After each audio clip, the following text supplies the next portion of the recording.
nandito na naman kami sa aming pwesto. At busy kami ngayon kahit mainit. Kasi talagang malakas yung sikat ng araw.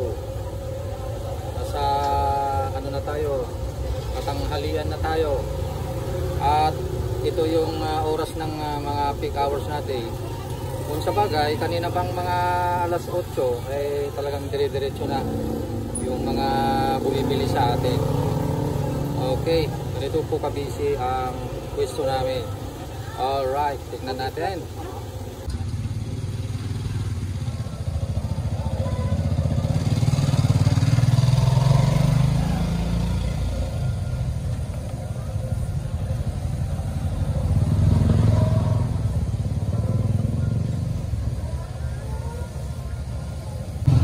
Ayan o, busy na si Kabakat sa pagluluto. Kanina pa.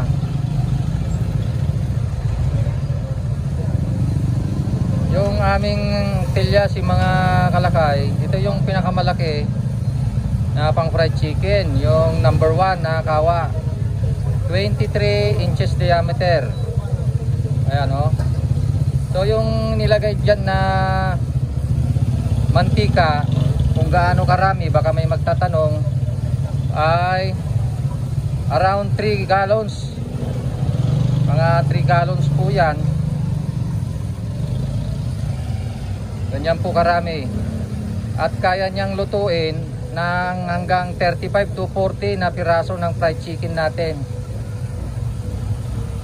Kaya namin nilagay yung ganyang kalaki ay siyempre malakas po rito. At dapat yung burner natin ay malakas din, mga kalakay. Ayan, nagkukot na si Kabakot. Dire-diretso po yan, dire-diretso. Ito po yung ating setup ng ating lutuan. O open siya. Meron tayong dito cabinet.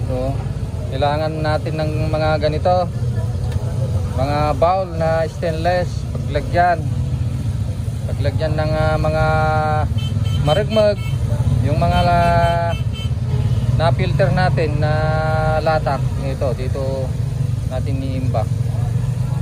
Yan. Saka kung maghahango tayo ay dito natin lalagay sa dalawang bowl na ito.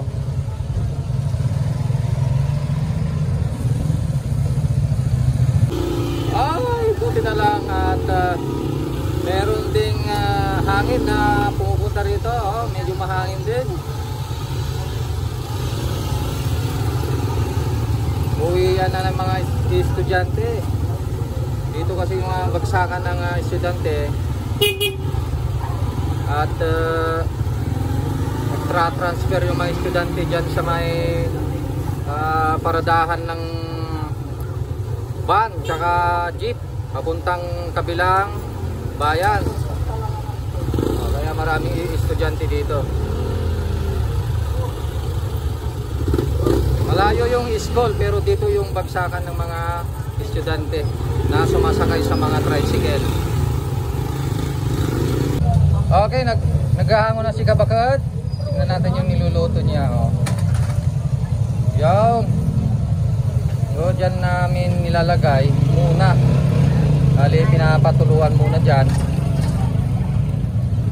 yung bagong hango na fried chicken natin. Ayan o.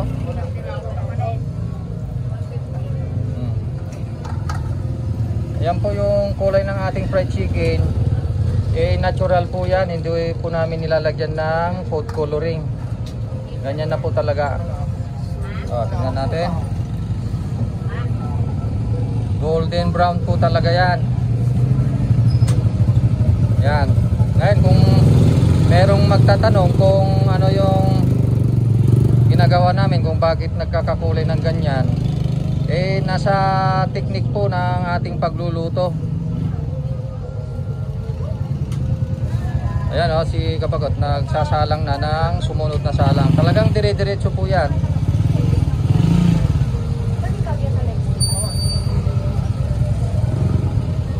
Ayan pinapampag muna yung chicken natin para matanggal yung excess na harina.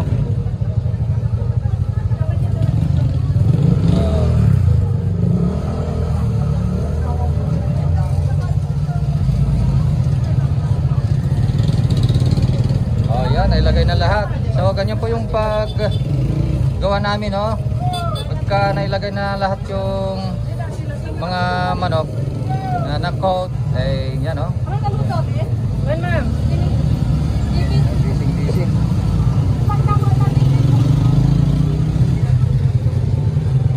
Ayan, oh, bagong hango lang ay talagang inaantay na, mga kalakay. Marami tayong suki dito, dumadami ng dumadami.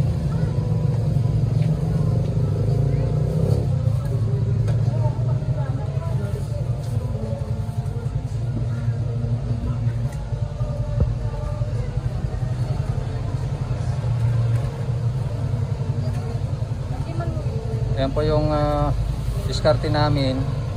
Kailangan maraming ipit para tig-isa yung mga nagpipili. Bigyan natin ng chance na makapili yung mga customer natin.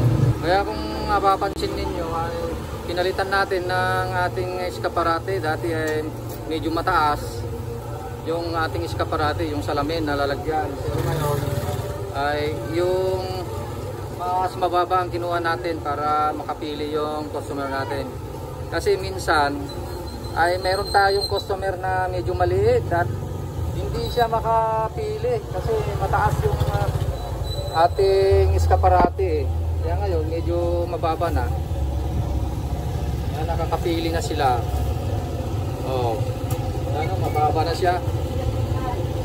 Talagang iaabot na yung kamay ng mga customer natin na pumipili. Ganyan po yung diskarte namin. Kaya yung mga kasama natin dyan na nagpa-fried chicken, eh lagi nating titignan yung ating mga pwesto kung ano yung dapat na i-improve, kung may dapat baguhin o may dapat bawasan, eh gawin natin. Ganyan po yung nagninegosyo kasi. Mga kalakay, available na po sa Shopee ang ating Calpost merchandise. Available na po ang marinated mix at ang ating breeding mix.